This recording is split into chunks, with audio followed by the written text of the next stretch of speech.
how can you really know for sure? That's a comment I've heard many times before when discussing theology with others and trying to encourage them to put their faith in Jesus. And to a degree, I understand this concern. If you're going to commit yourself to a particular faith, you need to be confident in the facts and certainty of that faith. However, can this concern ever be taken too far? In other words, is there a limit to how skeptical we should be when trying to objectively study and practice theology? Let me demonstrate what I mean. Imagine I was standing right in front of you, and I asked you, point blank, do you think that I exist?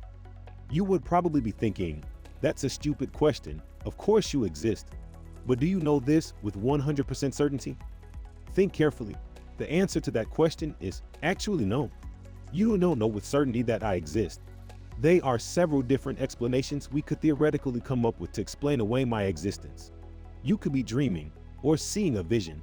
I could be a super advanced AI hologram. Or we all could be stuck inside the Matrix. Or we could all just be brains in jars being fed stimuli in order to trick us. The thing is, how can you disprove any of these theories? Well, you can't. But should you believe any of these explanations over the most logical and plain explanation that I really do exist? Of course not. Those other alternative explanations are simply not reasonable. The same is true when it comes to God. Theists, those who believe in God's existence, won't ever be able to give you 100% certainty of God.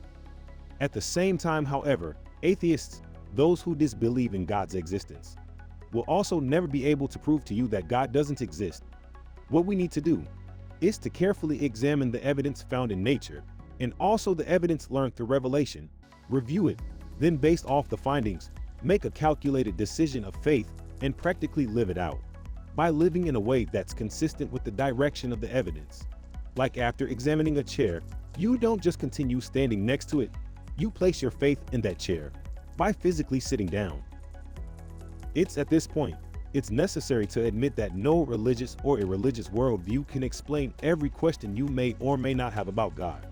Even as a Christian, I can say that the Bible, while it covers everything I need to know, doesn't address every single question I've had.